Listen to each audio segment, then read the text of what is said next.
And who is that? Terence Crawford. That's it. You know, I'm 41-0 for a reason. You gotta have 4 arms. I know. I know. And 6 eyes. Our job is to line it up. And us fighters, we're warriors. We always want to fight the best. Floyd Mayweather has issued a warning to Terence Crawford amid heated debates over who would win between them.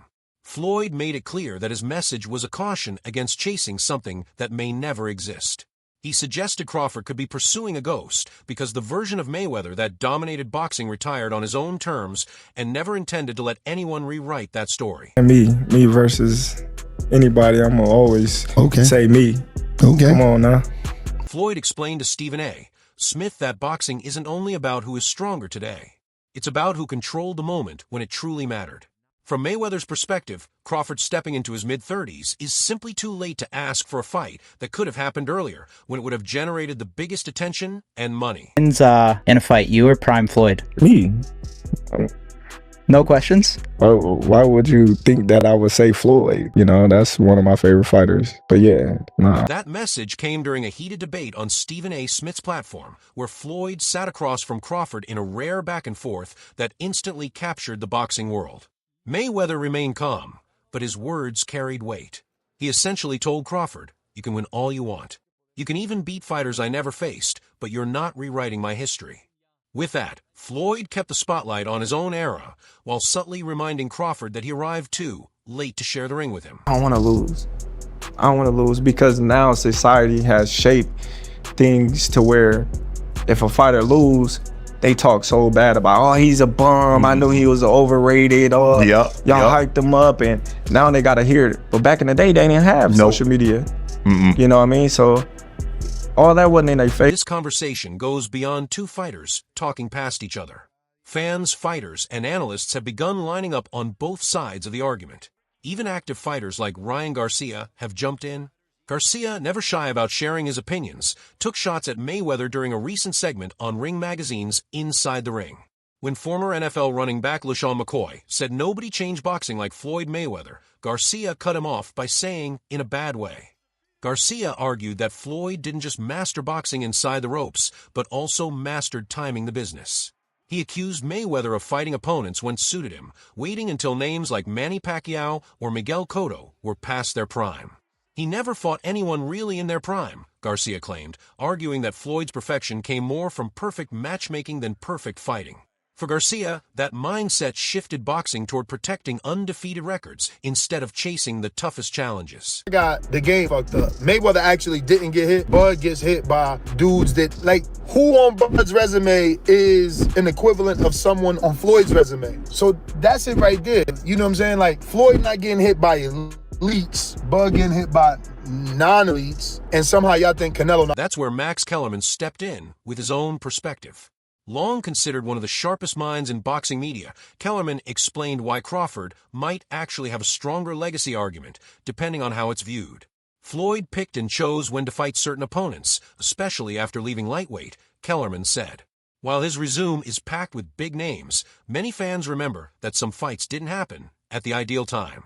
Crawford, on the other hand, wanted everyone, regardless of timing. Even if his resume appears thinner in spots, his willingness to fight anyone sets him apart in the eyes of many. Floyd versus Triple G? Listen, man. Floyd didn't fight him, and Floyd is an all-time great. But what a missed opportunity. You got Crawford going from 135 and talking about fighting Canelo at 168. It's kind of the same. That's the core debate, resume versus intent. Mayweather's resume is loaded with legends, Oscar de la Hoya, Manny Pacquiao, Miguel Cotto, Ricky Hatton, Juan Manuel Marquez, Shane Mosley, Arturo Gatti, Diego Corrales, and more. But critics like Garcia and Kellerman argue that timing dulls the shine. Pacquiao was older by 2015. Mosley was 38 after a long layoff. Cotto had already absorbed years of punishment. Canelo Alvarez was forced into a catchweight at just 23. Floyd still won every fight, but for critics, the asterisk never fully disappears. Like Floyd's career, like him coming up in the era that he came up in, he had all them champions that he was able to fight, and that's what led him to be so great. You know, because he fought the most champions, beat the most champions, you know, got the most money for beating the most champions. So it's just like, man, he had this guy. Crawford's resume isn't as deep, but the mentality behind it is different. He didn't worry about timing. He fought Sean Porter when Porter was still a nightmare matchup. He dismantled Errol Spence Jr. at age 35. He even shocked the world by handling Canelo Alvarez at super middleweight. Crawford's issue was never avoidance, it was access. As a high-risk, low-reward fighter under Top Rank, promoters and networks often steered clear of him. By the time he finally landed the Spence fight, he was already deep into his 30s. You know, we knew Crawford is a great fighter, and I did what I supposed to do, right? I tried for every way, and I trained really hard, and he deserved all the credit. No, I try my best tonight, and I just cannot figure out the style. Was it something specific, the movement, or his... Now Crawford stands 38-0 with 42 knockouts, undisputed championships across 3 weight divisions, and a list of notable wins that includes Yuriorkis Gamboa, Victor Postal, Jeff Horn, Sean Porter, Errol Spence Jr., and Canelo Alvarez. Still, compared to Mayweather's perfect 50-0, the numbers favor Floyd. 8 fewer wins might not sound like much, but in legacy debates, every number matters. Yet Crawford holds one card Floyd never played, moving into a 6th weight class. If Crawford drops to middleweight and captures a belt, he'll achieve something Mayweather never attempted. Floyd stopped at 154. Crawford's willingness to keep pushing boundaries could be the one factor that shifts the conversation. Floyd had a lot of craft that mimicked some of the things that Sugar Ray did. So does Terence. And Terence is psychologically a latter-day Sugar Ray Robinson.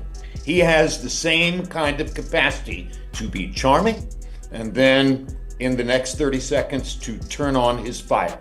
And that, I think, is part of what he's going to take into the ring against Canelo. The timing of their careers adds another layer. Crawford won his first world title in 2014, just a year before Floyd defeated Pacquiao and then Andre Berto to close his career. The overlap was brief, but it existed. Had Floyd stayed longer, the fight might have happened. But by then, Mayweather was protecting his legacy rather than expanding it. That was the real message on Stephen A. Smith's show. Don't ask now. If it was going to happen, it should have happened when the money and interest were at their peak. That window is closed, and Crawford's wins today don't pull Floyd back into the ring. The thing about it is Terence has been the only other guy that people can say he always figures it out. Yeah, you know? Yeah, that's true. But you gotta have an OG somewhere. Anybody else? Yeah. There's an OG Somebody somewhere. gotta pioneer it, right? Yeah, you gotta. There's an OG you can't out-figure out somewhere. And I just believe Floyd is that OG you can't out-figure out. Still, fans can't stop imagining the head-to-head. Mayweather at 147 pounds was a defensive genius, nearly impossible to hit clean, capable of breaking opponents down round by round. He went 12-0 at welterweight from ages 28 to 38, ruling the division for a decade. Crawford at 147 was more explosive, a switch hitter with finishing power and a mean streak. He went 8-0 in 5 years, stopping most of his opponents. He was taller, longer, and more versatile in stance and style. Crawford wasn't running from him. He was very confident that he could stand there and trade, a lot of times with Canelo. Crawford fought a brilliant fight. He fought a brilliant fight. He stayed at the right range. He didn't engage with Canelo when Canelo was trying to get him to engage with him. And he took control of the fight. He did what he wanted to do. In a fantasy matchup, Crawford's size and aggression would have tested Floyd's defense in ways few fighters ever did. Some fans compare it to Paul Williams, another tall, high-volume welterweight once seen as a nightmare matchup for Mayweather. Add Crawford's adaptability and southpaw power, and it's easy to see why many believe Floyd would have been pushed harder than ever to protect his undefeated record. It's so strong. That's what I said. Why are you talking about 54? None of them dudes gonna get you up. If you truly beat Canelo, why not be the greatest fighter in the existence of boxing? Like, Bivol was the only dude to beat 2 undisputed active champions. Like, he beat Canelo as an undisputed champion, and he beat Better Beef as an undisputed champion. Bivol historically might go down as one of the greatest to ever do it. If you beat Bivol and you beat Canelo, I mean, Crawford might have surpassed TBE.